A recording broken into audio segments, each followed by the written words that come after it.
Our government's first duty is to its people, to our citizens, to serve their needs, to ensure their safety, to preserve their rights, and to defend their values.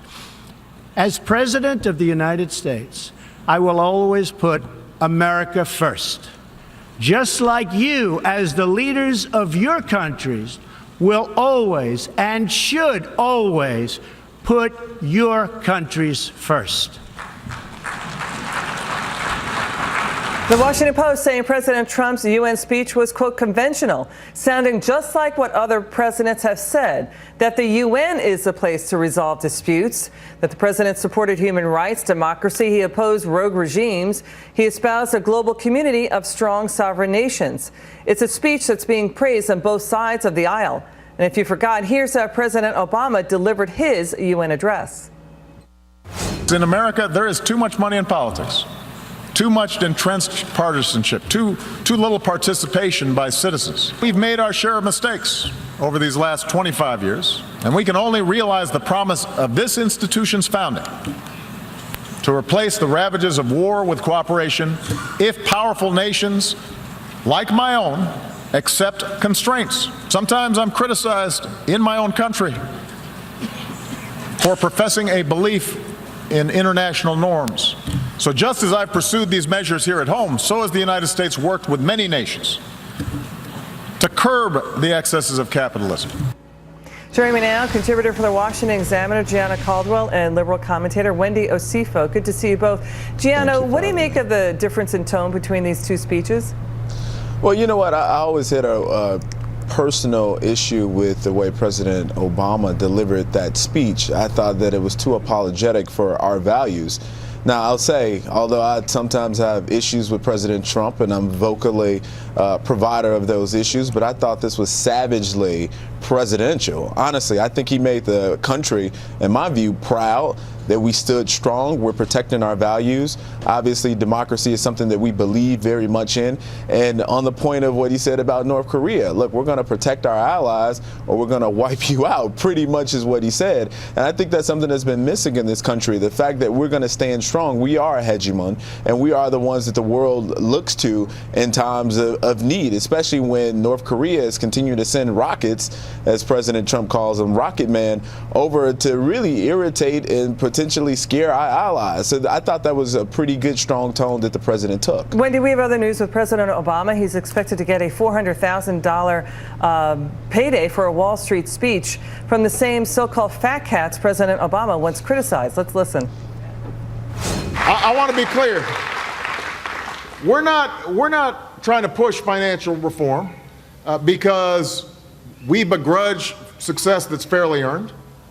I mean, I do think at a certain point you've made enough money. Made enough money. You know, Wendy, Hillary Clinton apologized for her Wall Street speeches, and Hillary Clinton said Bernie's criticism of those speeches led to her Crooked Hillary nickname from President Trump. I mean, can Obama and the Democrat Party afford to stay close to Wall Street if they hope to win over more supporters?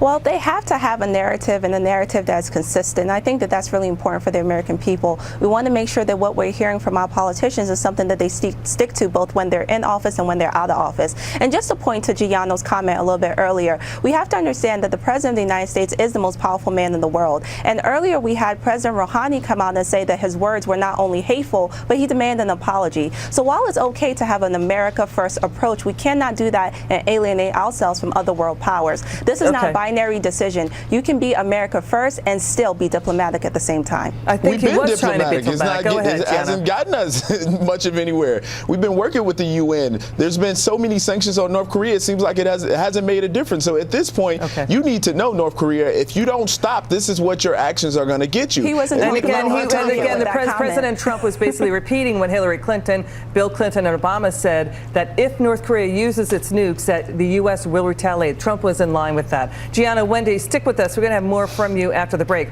We have this story for you. National anthem kneeling protests going up as NFL ratings are going down. We have a group of third graders. They took the cue from the NFL, the protests, and they too knelt during the football team's national anthem.